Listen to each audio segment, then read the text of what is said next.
You get home, but home doesn't feel like home anymore. The noise in your head never really stops. The calm moments feel like they're missing something, and that something might just be danger. You try to sit still at work, but your eyes keep scanning the exits. You love your family, but a part of you aches for the brotherhood, the purpose, the raw intensity that civilian life just can't touch. Ben Sykes knows this fight. From a Hollywood desk job to a Marine machine gunner in the invasion of Iraq, he's lived through firefights, adrenaline highs, and the brutal crash landing back into civilian life. In this conversation, we're going to talk about that rush, the withdrawal, and the road back to finding purpose in civilian life. But before we begin, I do want to take a moment to raise awareness for something deeply important to our community, the Global War on Terrorism Memorial Foundation. This organization is working to build a permanent national memorial in Washington, D.C. to honor the service members, families, and civilians who were impacted by the global war on terrorism. This memorial will serve as both a tribute to those who served and a way to ensure that their sacrifices are recognized and remembered for generations to come. If you would like to learn more or find out how you can support the mission, visit gwatmemorialfoundation.org. Now let's get into today's episode.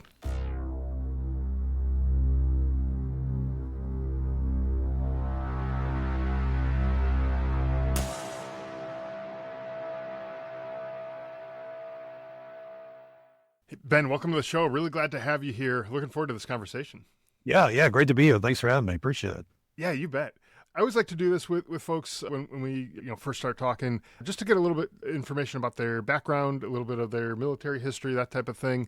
You were in Iraq, and you know the whole story better than I do. Tell us the whole story. Tell us about who you are, your background, your military experience, and kind of lead into the transition out of the military and kind of how all that went for you. Yeah, no problem. So 9/11, I'm living in North Hollywood. I'm working on Flash websites for the studios at the time. I'm 27 years old. I was drinking a 40 ounce. I don't drink anymore. 40 ounce in the morning. I'm listening to Howard Stern, and he seemed a little off today. I know what's going on. I turned on the television with the bunny ears because I didn't have cable at the time, and I kind of caught like what was happening. And to be told, I was sort of like, oh man, that's wild. And then the second plane hit, and you're like, oh, okay. But it really didn't shock me at the time. I was too focused on work. Sure. And then all my contracts, obviously the world changed instantly and all of my contracts stopped. So I thought, well, what am I going to do now? I got to get a job. And I was working for myself at the time. And so I applied for any job that I could find that was in tech or web design or whatnot. And I got a hit. And so I went to this company, it was in Chatsworth, and I showed up, and I know it was an office park, and all the cubicles had shower curtains around them, which I thought was kind of weird. It is strange, yeah. But I had a good interview, and it was good. It was going to run their web properties of this company. And then, I thought, okay, well, I got some leads. And again, everything had stopped. 9/11, as you know, changed everything. And so a couple of days later, they called me again, and they said, why don't we want you to come back for a second interview? I said, great. I came back and met in the conference room, talked to everybody. And then, shortly thereafter, they made me an offer. And the company was, I didn't know at the time, I kind of all put it together at the end, was AVN, Adult Video News. They put on the Porn Awards every year in Vegas. And I thought, I don't think that's what I want to be doing. And I'm watching an infomercial. This is all true. I'm watching an infomercial like 2 a.m. I can't sleep. And it's like, it's something about if you're 80 years old and you have regrets, you probably should have done it when you had the chance. And I thought, you know what? This is my opportunity to enlist in the military. I always wanted to. This is it. I'm 27. I'm going to give it a shot. I went down to the Van Nuys recruiting station, and I walked in there, and they kind of like looked at me and laughed, like, what are you talking about? It's for Marine Corps. And sure enough, you've got September 11th, 2001, October 31st. So a month later on Halloween at midnight, yellow footprints. And that's where it started. So, oh, wow. Yeah, off to the races, and we're in it. And, when I went through the recruiting process, what do you want to be? I'm thinking, I want to be recon. And they sort of laughed at me and said, "You're a machine gunner." I said, "Good to go." Right, exactly. I remember when I was in basic training, I wasn't quite the same age. But I was on the older end of the folks who were Oh, in you were, basic yeah, training. Yeah, I think I was like 24, 25, something like that. And when I was going through basic training, and yeah, 24, and I remember being on the 50 cal range, and I'm sitting there, I'm shooting, and I'm thinking they are paying me to do this. This I is know, awesome, right? you know. Yeah. And so, how was it going through basic as one of the older guys going through? You're not a 17, 18-year-old kid, just fresh out of high school. What was that like for you? Was it tough to keep up for you, or No, were you well, able I to? got to tell you, so I had difficulty with the PFT originally, but I had a first class PFT at the end of it. I loved it. I Excellent. absolutely loved it. And because of my age, and they found out that I had done some work in films when I was living in LA. So they're like, "You're going to be a scribe." So I'm scribe throughout the entire thing. I was older than all my drill instructors. And yeah, I loved it. I only sometimes I wish, is there a way that I could go back, just do boot camp again, kind of get my head straight, and then Right. but I loved it. I mean, we all say we loved it, but there were so many days, and if you're a Hollywood Marine like myself at MCRD, man, you just see all those planes taking off from San Diego Airport because it's right next door, and you're thinking, I would do anything to be on one of those planes. Go get the Right. hell out of here. Yeah, I mean, in the moment, it, like, looking back on it now, it's like, wow, that was great, that was awesome. I would do it again. But in the moment, sometimes it's like, man, this sucks. Like your Yeah, muscles are sore, you're tired, you're hungry, everything's sucking at that in that moment. But looking back on it, it's like, man, I would do that again. I get it. it's funny because people see a Full Metal Jacket and they think, man, that looks hard. And then, but the reality is, like, so in Full Metal Jacket, you had a senior drill instructor, and then that was it. Right. The reality is, you've got four guys that are just ruthless. So it's much worse than the film. I mean, much worse than that film. I would one senior drill instructor, that's great, and senior drill instructor always plays the good cop. But yeah, it's so much worse than the movie ever was. And God, I mean, I don't think I would want it any other way now, looking now, but Right. Well, and it's good that it's difficult too, because you don't want people coming through, becoming Marines or soldiers or sailors or whatever, and they're not prepared for the realities of the jobs, right? And so oh my God. so it's got to be difficult. So that, I think that's a good thing. They did their job in that case, right? Oh, they did. Yeah, tell us a little bit about kind of post basic training. I mentioned a deployment to Iraq. What was that deployment like for you? What were you up to there, and any interesting stories from there? Oh, we had a ton of them actually. So get out of boot camp, and then I got the 10-day boot leave, and because you kind of fall through the cracks when you're older. So I didn't have a job, and I had one now. I was working for Uncle Sam, but what am I going to do with my apartment? So I had to move out of my apartment. Coincidentally, my lease was up, so it worked out. So where am I going on 10-day boot leave? I don't have family to stay with. So I stayed on the couch of my next door neighbors of the apartment I used to live in, which was interesting for 10 days. And then I was able to get a ride back to Pendleton for a School of Infantry. And, School of Infantry was much more demanding physically because, I mean, you're in class all day, you're running all morning, you're in class all day, and then you're on the range and you're carrying, so I'm learning, I'm a 331 machine gunner, 50 cal Mark 19 and the M240 Golf, all those weapon systems, assembly, disassembly, all day, every day. You're humping with them, you're running with them, the whole thing. And the Mark 19 is it's not light, not at No, all. it's not. And then, of course, there's the ammo as well. You've got to hump that as well. So School of Infantry was a rude awakening in some ways.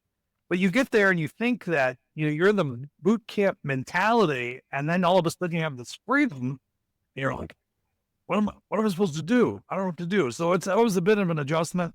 Yeah. But no, I was great. So School of Infantry, and then after School of Infantry, because I signed up as a reservist 1 week in a month, 2 weeks a year nonsense, which wasn't the case because I was activated immediately. So I went home briefly, but I didn't have a home. So I ended up living out of my car. Oh. in Venice Beach. I didn't have an apartment, so I lived out of my car, and I'm like, well, I have there's a window.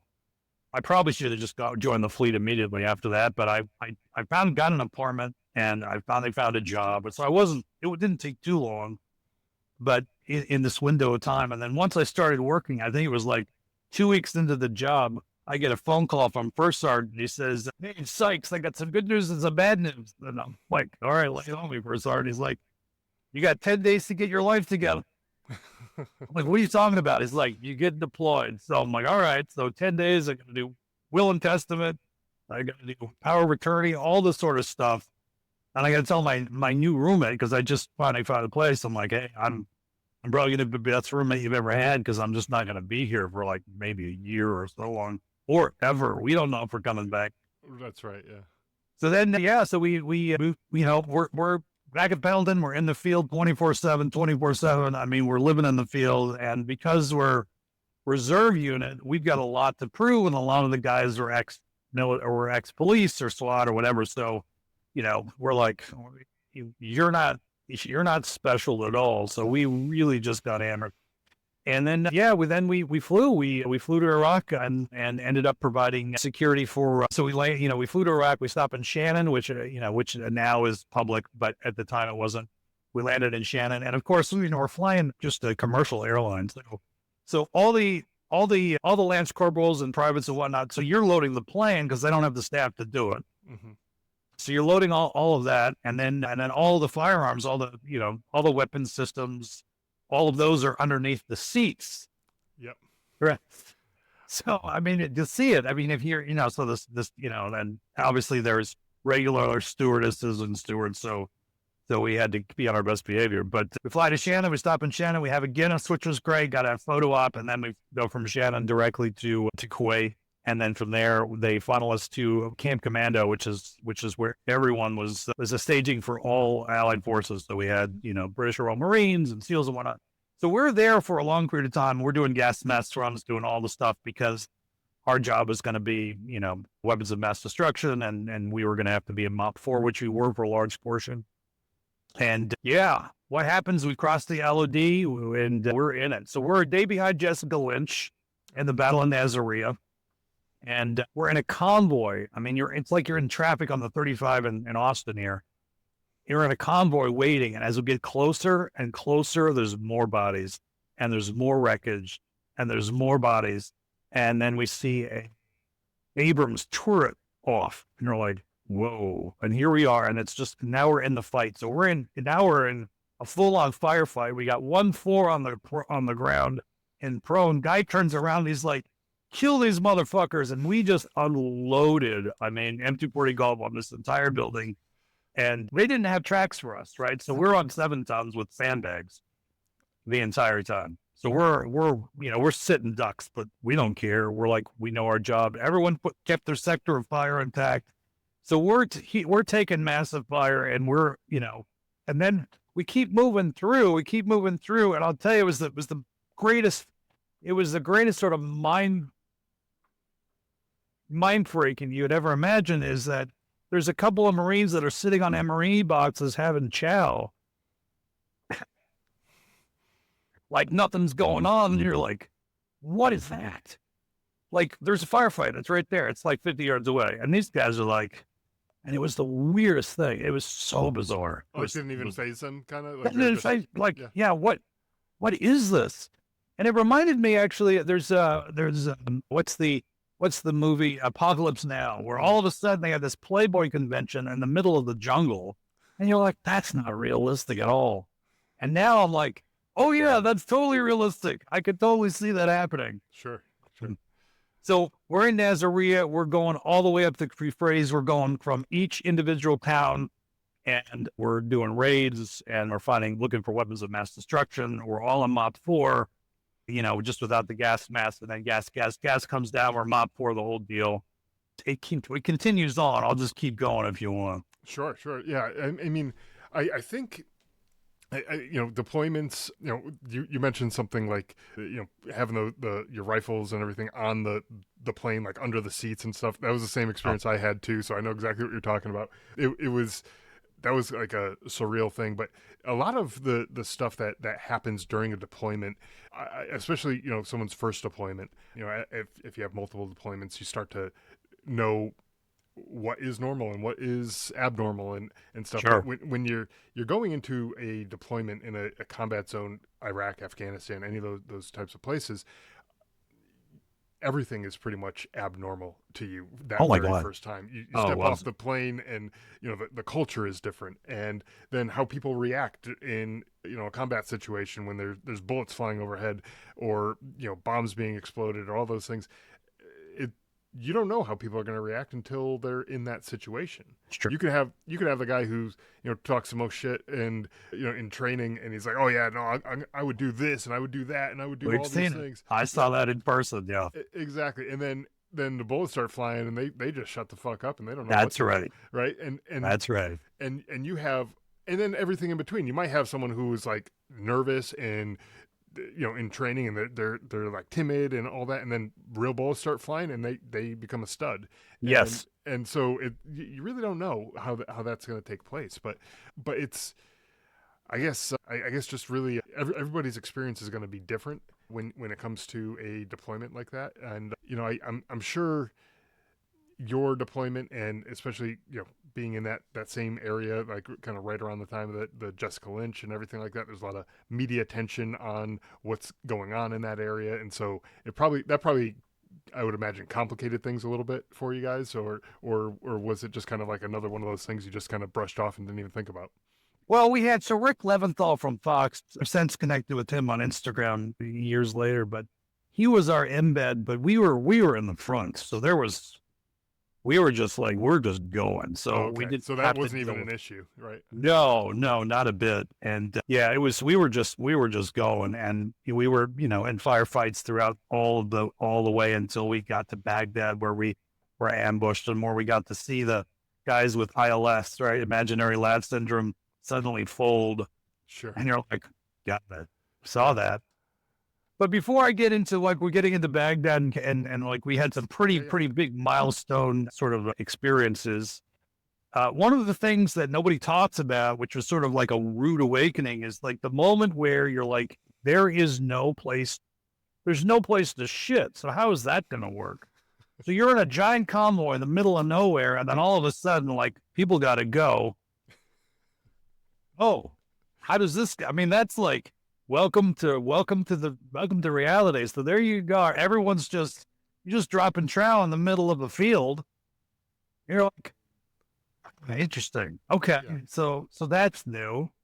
And that was like for the entire deployment. And then the first time you get shot at, you're like, wait, is this really happening? Yeah, the bullets are coming this way, not the other way. Like that's that, right. You're what like, the hell? wait, think. Like, oh, okay. Wait, all right. So what is it? What do they say? They say, well, it's a mechanism. It's called normalcy bias, right?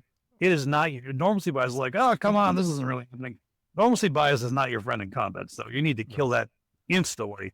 But yeah, there's a bit of that in the beginning, like, wow, is this really happening? And then, sure enough, it was just all the time. Sure. And then, unfortunately, that becomes normal when it's happening all the time. And it's like, oh, now I know how to react at least. But like that totally just becomes does. our new normal, right? Anyway, we made it up to Baghdad, and then we got to, I mean, these are just sort of the big highlights because there was a lot of stuff in between. But somehow I remember we're going through a field, we're on foot, we're going through a field, and then we come onto this road, and I just see these UN vehicles. And I have all these photos too, because we had these in my LBV. I had a bunch of guys that we had disposable cameras because it was kind of pre-digital age, Right. And all these. I'm like, what is the UN doing here? And it was basically the UN compound had been raided by the locals. So we go in and we affix bayonets at one point. We go in and clear, and we're like, where is and there's this fire coming up. Our snipers were on the roof of the UN building. So we funnel into the UN building, and I'm with my gun team, Sergeant Arzate, Ruiz, and myself. And so Ruiz takes the M240 Golf to the roof, and then we basically go in to the UN building, which had since been vacated, but it was the only place where there was alcohol. So we go in, and it was like something out of a movie. All the fridges, you open them up, they were all moldy. And I'm going in with Sergeant Arzate, and we are clearing all the rooms. So we're kicking in rooms and clearing, kicking in rooms and clearing. We get to the very top, and I think I'm pretty certain I was sitting, I guess, Kofi Annan's desk. I was sitting there, I put my feet up at one point. I thought, wow, okay. It was just a surreal day. We secured the UN building until we were relieved, and they set up and put comms there. Now, Al-Zakawi has since blown up the UN building. It doesn't exist anymore. So we're there for a period of time, and then LER comes back from the north, kind of with their tail between their legs. I mean, maybe not, but they're like, hey, we're heading to Decrete, to Saddam's hometown, and we need trigger pullers. So that's the Task Force Turtle, which is what we were attached to. And then we headed up through, headed north to Decrete. Now, one thing was weird is like they're they say that Fertile Crescent in Iraq is like the birth of civilization. I don't know if that's true, and I'm probably misstating, but there was a point where we felt like you're in Hawaii because there are palm trees, and it was just like this like microclimate that showed up out of nowhere, which was weird. Anyway, we get to the top, we get to Tikrit, and then there's this palace complex, which is like kind of like Las Vegas sort of situation. And it had been hit by, I don't know, be hit by missiles or whatnot. I'm not exactly sure, but so we get to the garage before the entrance, and I've got photos of this, and I've got Matskin over here. He's got a SMA on his shoulder, and he's like, I don't know, maybe 5 feet away, launches a SMA right through the front door of the palace. Boom. And then we funnel into the palace. It's the first toilet. I remember out there, I have a photo of the toilet. It's the first toilet we've seen in like forever. Anyway, we secured Saddam's palace, and we were there for a couple of weeks until the army relieved us. So we're still doing raids. We're still taking fire, the whole thing. And the place was just amazing. And there was a elevator in the center of the palace. We're like, let's just put a shape charge in the elevator. We'll go down because we know this thing is like man-made sort of canal. We know that there's stuff down there. We want to go check it out. We were never allowed to do it. Army comes in, relieves us. We find out later after we headed south. Army turns on the power. They take the elevator down. There's dinars, gold bullion, blocks of dollar bills. I mean, all the stuff. I mean, look, boot camp never ends on the grunts. It doesn't. So everything is regimented. I mean, there's no opportunity for not performing at your best. Sure. So none of that shit flies, and everybody knows about it, and it's not allowed.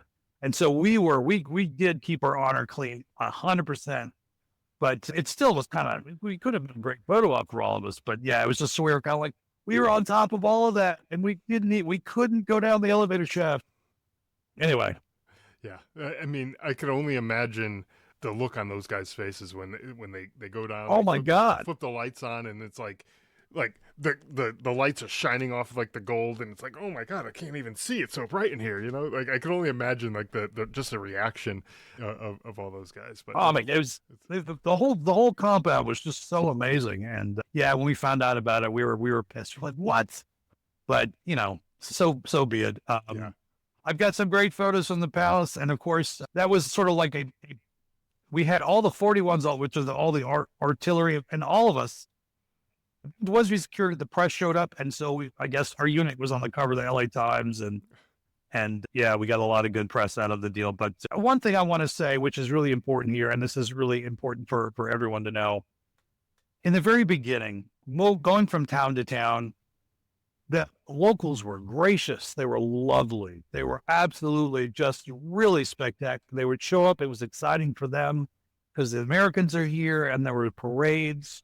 In a way, it was really nice. And I don't know if people know that that's what happened, because it was in every new village or town, we got the same response. And then, of course, you'd see in the back, fancy watch, shiny shoe, mad dog, and you're like, oh, bath party, bath party, bath party, bath party. But, like, those are the same everywhere. They just want to raise the family and have a business and be left alone. And that was definitely true for the Iraqis. Yeah, that's what I've heard from a lot of people who've deployed, is that the locals in Iraq or Afghanistan, either place, and other places too, a lot of times the locals are super supportive, and they're glad that you're there, because there's a glimmer of hope for them that maybe things could get better for them. Maybe the Americans will come in and do something and make life a little bit better. Whether or not that came to fruition, that's up for debate, I suppose. But but it at least gave them some hope, for a period of time, and maybe for a period of time it was better, and I know Afghanistan kind of has slipped back to the way things used to be, but at least for 20 years or so, maybe there was a little bit of life that was better there. But I haven't been to Iraq, so I don't know specifically there, but I can only speak to my experiences. But so this deployment was obviously very kinetic, a lot of firefights and all those types of things happening seemingly on a daily basis. Eyes are being opened to a whole new way of life, basically, with the way things are going there. What was it like coming back home for you guys? What was it like for you? Was it readjustment, getting back into the swing of things in the civilian side of things, or how was it for you? Yeah, I would do deployment over and over again rather than have to go through the readjustment.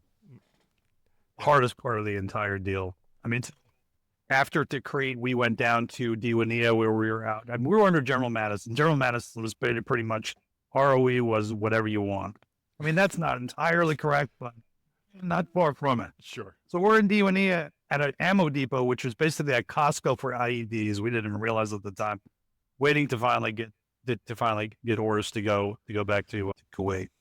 But getting home, camp couch, all excited, looking forward to it, right? And then, of course, going through supplies just to wrap it up so you can finally go see your loved ones like forever. Yeah. But we're just thrilled. And then, of course, obviously on the flight home, it's got to be the worst turbulence of any plane I've ever been on in my life. So you're like, great. And we're going to go down with a plane. We survived the war barely, and we're going to go down on a plane. Okay, great. Right. We finally go home. And yeah, there's a honeymoon period where you're like unfazed by anything and everything. Like you are alive. You didn't think it was going to happen. There were lots of times you probably shouldn't be alive. Like, okay, we got our guys back. You're like, all right. So yeah, it was good. And then there's no sleeping with your wife or your girlfriend like that isn't happening. Guys are sleeping on the floor. Guys aren't sleeping at all. And then we're like, well, let's get together because this was I was living in Venice. I go back home to my roommate and it's like, I'm home now. So, it's in Venice Beach. So I'm living in Venice. Everybody else is in West LA. We're like, let's get together. Let's go hit the town, whatever. Like we survived. We got a lot to celebrate. The moment, this is a weird phenomenon. This is a really weird phenomenon that I don't know if people talk about. Guys would show up at somebody's house. We all dressed up. We're like, we're going to go, Everyone passes out. The weirdest thing. Because we can't sleep on our own with our loved ones or family or whatnot. Yeah. So the minute we got together, even just a few of us, we're about to go out. It's like 6:37, 8, whatever, about to go out. And everyone is just out cold. So we had this thing like, okay, guys, we can't sleep this time. We can't sleep. We got to fight through. We got to sleep because we want to go out and have a good time. That was a weird phenomenon. But right around month 5 or 6 of being home is when it got really bad. Because what people don't tell you, and you find out, I'm just going to be honest. Like war is a drug. It's the greatest drug in my life. It was just, Yeah, there is nothing like it. Adrenaline is addicting. Yeah. Oh my God. And so you start to go through withdrawal, chemical. I learned this at the VA and I was touring on. You go through chemical withdrawals because the greatest pharmacy in the world is the one between your 2 ears.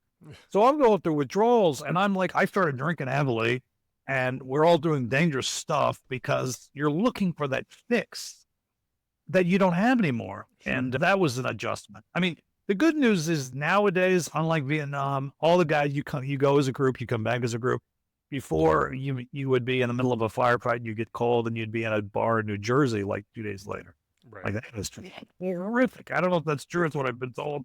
That's a horrific way to go and to readjust. So we readjust together, but we are all really a little off. I mean, I'm Sure. sitting in the dark sharpening in my cave bar, and my mom's like, "You got to go see somebody." I'm like, "What are you talking about?" Yeah, I and again, everybody's experience is going to be a little bit different. Some people handle things a little bit better than other people, and some people, like you were saying, they get addicted to that Oh my adrenaline, that god, that rush of that whatever happens when you're getting shot at or getting blown up or whatever. There's something going on absolutely. between your ears that is definitely producing some chemicals, and you kind of get addicted to it. And that's why a lot of times we start to see people come back home and they're engaged in a lot of risky activities, whether it's drugs or alcohol or other risky things, high adrenaline sports or things like that, driving too fast or doing all these things that just kind of get the blood pumping, get that a little bit more adrenaline going.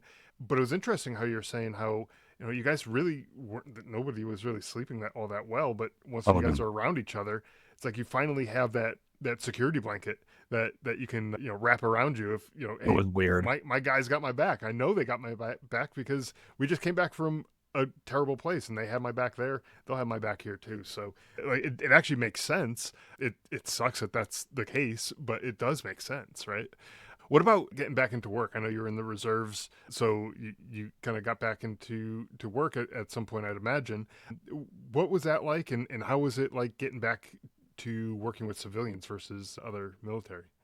Yeah, so I went back to my computer job. The Soldier Sailor Act, they have to keep it. Everyone was thrilled to see me, and they sent a care package, which was really sweet. By the way, if you're gonna sell extended care package, if you just send sriracha, it's a win. Like it's a win. It makes every MRE amazing. FYI. So I get back and they throw a thing for me, which was really nice. And it's funny because people are like, you're different. You come home different. You don't even know how you're what you perceive, but Right. I was, like you're never gonna be the same again. You're just not. So yeah, I came home and people were like, "Holy crap, who are you?" Mm. And that's a tough thing to come back to because as far as they're concerned, they're still the same people. Not really too much probably has changed for them. They wake up and go to work every day like everybody else, just like it's any other day. Unless some real traumatic thing happened, a loved one passed away or they got into a terrible accident or something like that. Not a ton's changing really in their life, probably in a lot of cases. But then you go through you and other people who've been deployed go through a deployment, all the traumatic and stuff that goes along with a deployment, and yeah, of course you're going to be changed. Of course you're going to be different. Like you had to be different because think about that very first time when bullets were flying and you're like, wait, is this real? Is this actually happening? That was kind of like civilian version of you being put into that scenario. Then by the very last firefight that you were in, I'd imagine your reaction was a whole lot different than the very first time. So of course you changed, right? Yeah, you're absolutely different. I mean, we're like, I mean, no one's, this is not politically correct, and I don't care. Our job is to hunt and kill human beings. That's it. Sure. That's the deal. That's the gig. That's what we do. That's what we're supposed to do. And we're fucking good at it. We just are. And, and it's also to do it honorably. And we have to do it so that we protect, women and children. And we did a great job of that as well. Yeah. Um, but yeah, I mean, there's so many memories that just not even suitable for podcasting. But where you're having to, it doesn't matter how old they are a potential threat, and you have to hold them at bay. And you're like, God, this is it. And at the time, you're not thinking in terms of politics. You're thinking in terms of strategy and making sure the guy on the left and the right are taken care of. That is what your focus are, and making you eliminate the threat. But when you come home, like all that stuff sort of bubbles up. And you're like, oh my God. At the time, you're like completely focused on mission. It's all mission priority, and that's it. And you're not emotionally involved in any of it. But yeah, when you come home, it all comes flooding back, and you're like, oh my God. And some of the stuff you just forget because, you're either moving too fast or you're like, yeah, my brain does not have time to process shit like that. So, Right. Right. Yeah, and then at some point it does come back. A lot of times where maybe you didn't process it at the time because I don't know, other stuff was happening, and just didn't have the time or the mental energy to be able to process it. And then, 6 months after coming home, it's like, oh my God, I can't believe I remember this now. I did that thing. What do I do with this now? How do I handle these memories and all that kind of stuff? So I would imagine, and your experience was probably similar to mine. You kind of just didn't feel like you fit in with the folks that you were working with anymore, right? I would imagine. Well, so I had a computer job. So I'm a UX designer. I've been doing it since, I guess, the mid 90s now. But so I'm sitting down in web development. So sitting at my desk, I'm like, God, I can't sit still. I can't sit still. I can't sit still. And who the hell is behind me? And I'm just like, okay.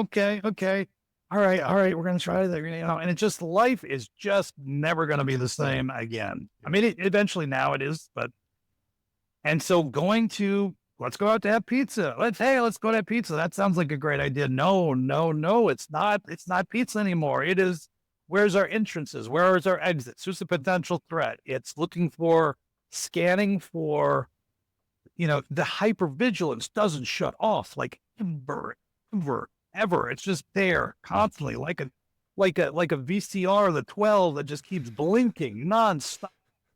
And so you're dealing with this all the time. And so eventually they let me go at my job, which was kind of a gift in a way, not for, any reason, that there was just downsizing. And then eventually I didn't have a place to stay.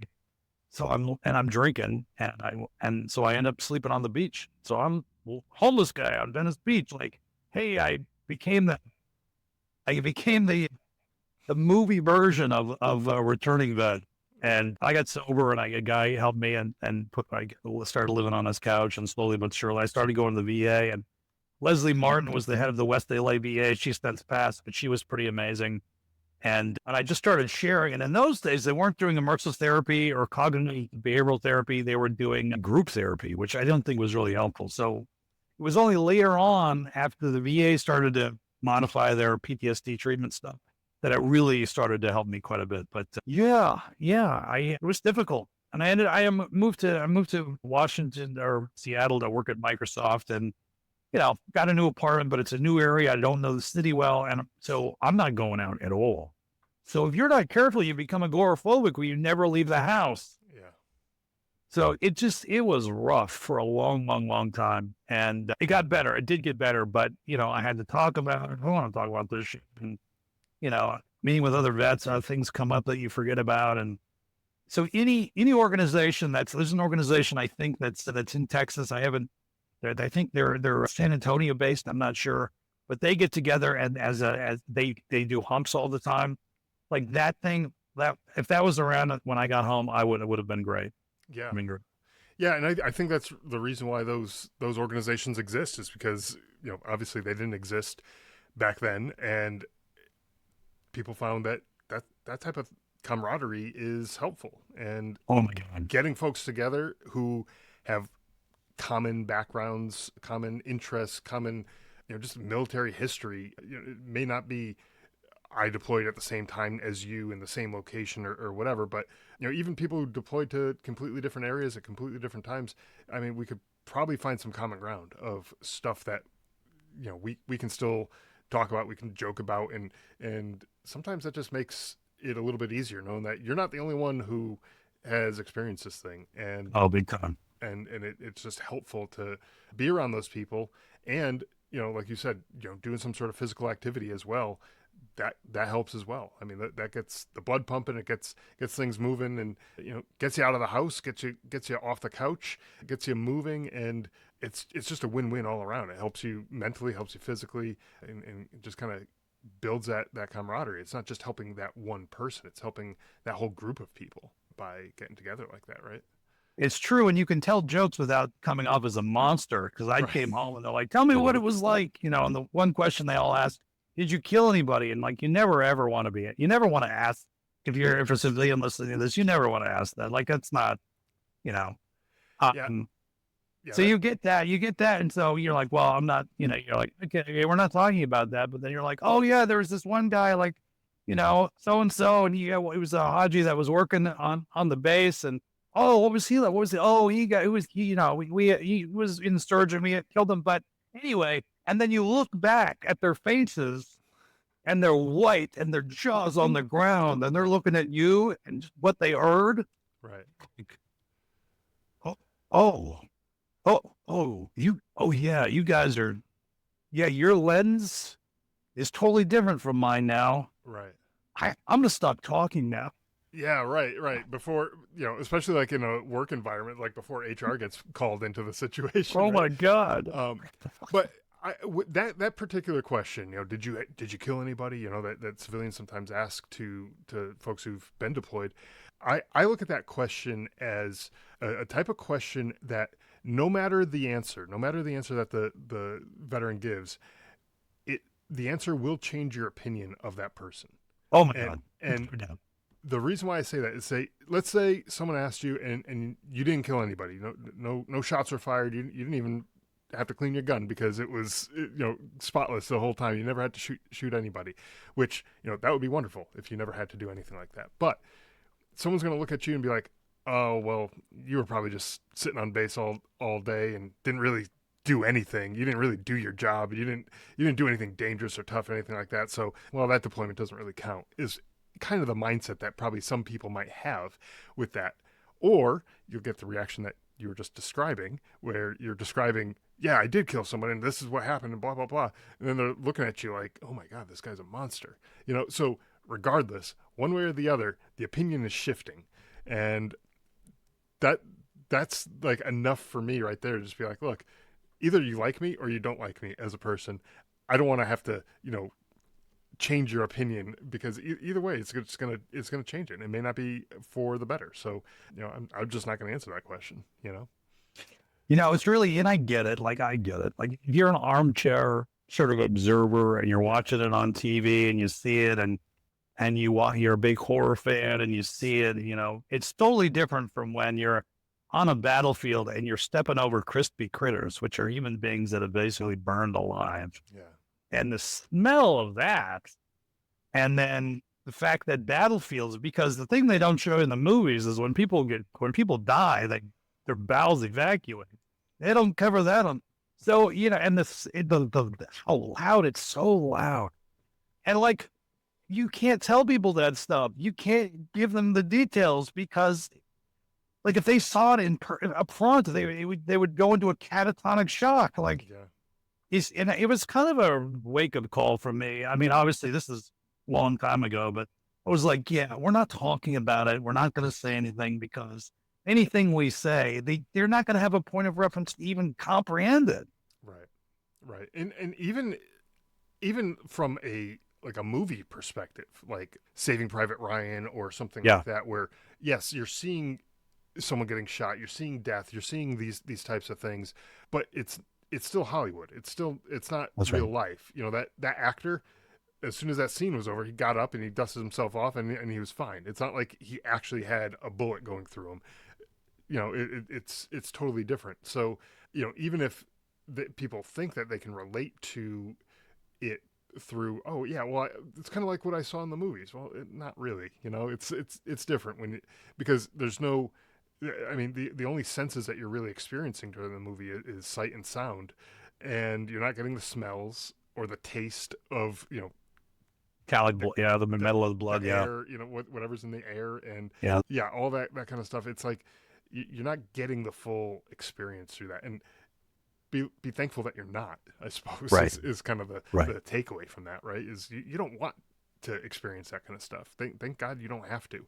And thankfully, people like you and other folks who've deployed went and did that stuff so that other people didn't have to. So that we didn't have more death and destruction on American streets. In American cities, getting planes flown into buildings or bombs going off or any of those other things. That's the way I look at it. Is we went over there, whether you're for the war or against the war, during that time period. We kept those people over there and not coming over here. We didn't have any more planes dropping out of the sky. So, in that case, I look at it as, mission accomplished. But, thankfully there were people who were able to do that so that other people didn't have to. and could live in blissful ignorance of everything that was taking place, right? It's true. And even if you weren't a combatant over there, like just seeing the horrors of war up close, it's a Sure. trip. Yeah. Yeah. Yeah. Because it's, I mean, it's not a war is not on a traditional battlefield like the way you might think of like the American Revolution or the Civil War or something like that, where it's just like a big open field with a bunch of soldiers who lined up and started shooting at each other.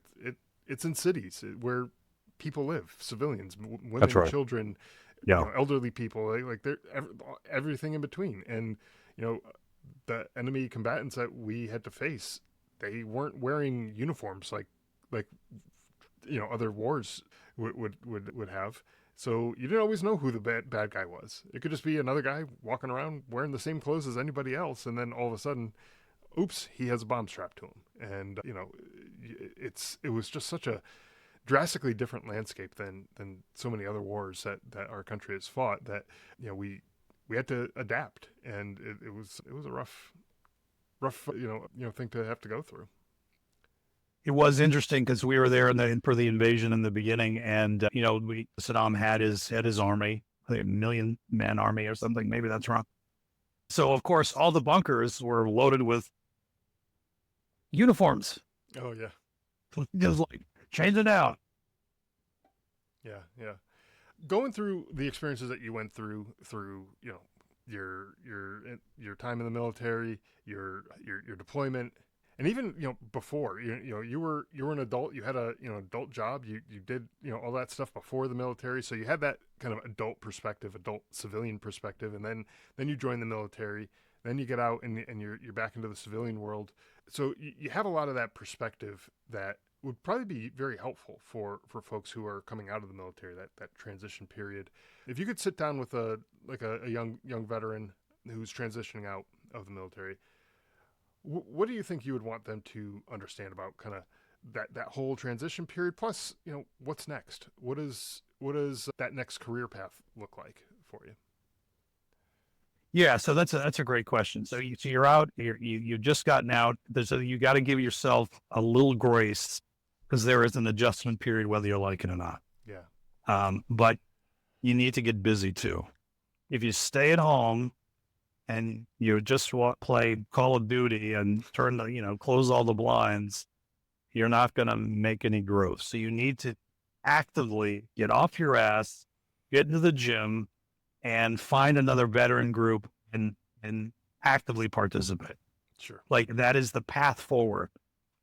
If you do not, and you start drinking and you start taking edibles or whatnot, and you're sitting at home and you're watching TV and you're watching war movies and then crying or doing whatever else you're going to do, picking up a loaded 45 seems like a pretty good idea. And we do not want that. So you need to get active and be a participant in your life. And you say, well, why? Why do I have to do that? You have to do it for all the men and women who no longer have that option. Yeah. So you have to do it in honor of them.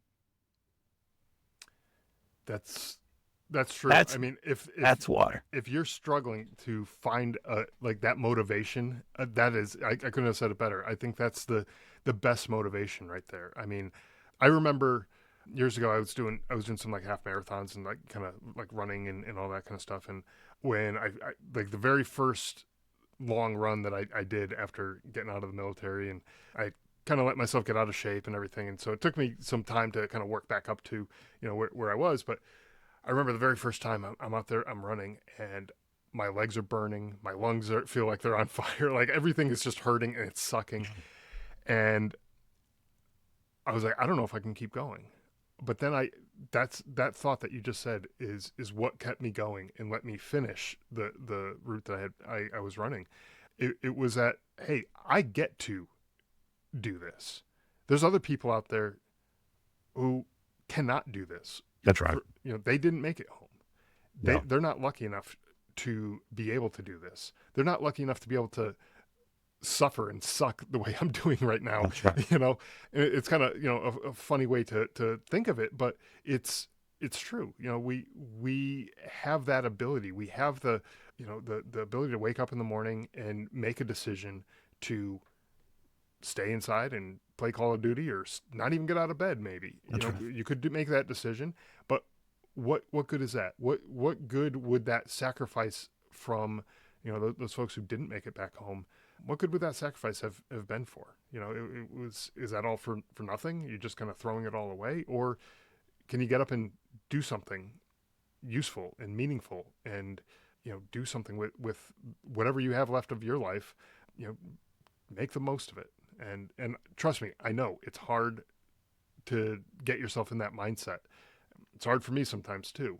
Sure. I struggle with that from time to time as well. But it's the thing that you kind of have to keep reminding yourself. And then eventually, the more you do this type of stuff, the easier it gets. I'm not ever saying it's going to be easy and it's just going to be second nature 100% Yeah. of the time, but it gets easier as you keep doing that. But if you whatever it is that you do, if you just stay on the couch and or don't get out of bed, or don't go to work, or you don't do any of the things that you're supposed to do as a responsible adult, well, that's going to get easier. It's going to get easier to just stay inside and play Call of Duty. That's right.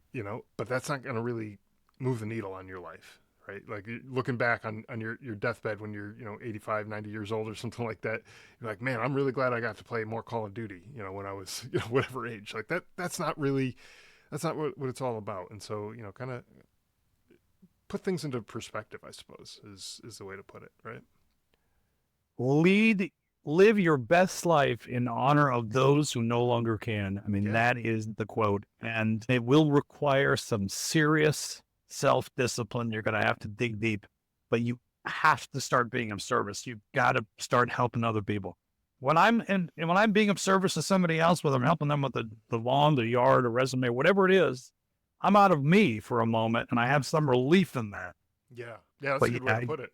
Yeah, because a lot of times, especially when you're just isolating yourself, you're in your own head. You got nobody else's head to get into. Really, you're stuck in your own. And sometimes I don't want to be there. Like, I know what goes on inside of there. I don't want to be in there. And so yeah, if you could be helping somebody else and serving somebody else and helping them out in a way that helps you as well, and not in a selfish way. It's you both can benefit. It's not like you're only going to do something just because it's going to help you eventually. Like, yeah, you can help somebody else out and they can benefit too. So there's nothing wrong with any of that. So I think it was all really great advice. And I know your experiences are. I'm sure there's some folks out there listening right now that are like, yep, I know exactly what he went through. I went through the same damn thing, and it sucks. Some people might still be going through it because some people haven't figured it out yet and figured out how to make that transition and get out of their own way.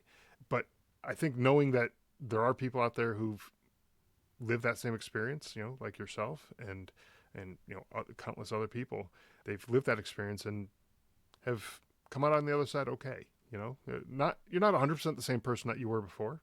You never will be, and that's fine. Yeah. That's expected. I think with any experiences that any of us have ever in life, of course it's gonna change us. For the better or for the worse. I mean, things can happen and change us in all sorts of different ways. This is just one more of those changes, and again, it's not a good thing. It's not a bad thing. It's just a thing that happens. It's part of being human. We change.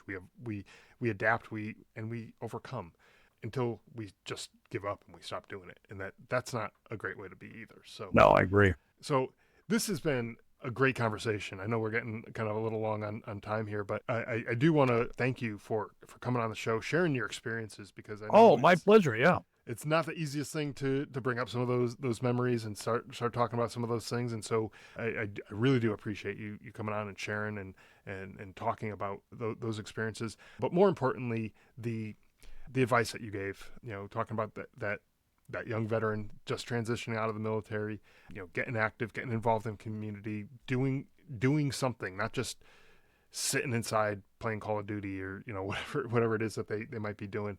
I think that's really important. I think that's a message that a lot of people need to hear, and maybe they're not told that message often enough to really let that sink in. So I really hope that this message will sink in with some folks who might be listening to this episode. even if we help one person, I think this conversation is definitely worth it. But I'm sure there's going to be a lot more people out there who hear this, and hopefully that's just that one more thing to help kick them in the pants and get them off the couch and Totally. get them out there and living life instead of just letting life pass them by. So, thank you again, Ben, for taking the time to come on, sharing Hey, your thanks for story. the opportunity. Absolutely. Sure. Yeah, absolutely. So, yeah, thanks again, and for the listeners, check out this episode, and subscribe to the podcast, I should say, wherever you listen to podcasts, YouTube, all those things. We're all over the place. So check out that, and definitely remember to subscribe. But Ben, thank you again. Appreciate it. Thank you.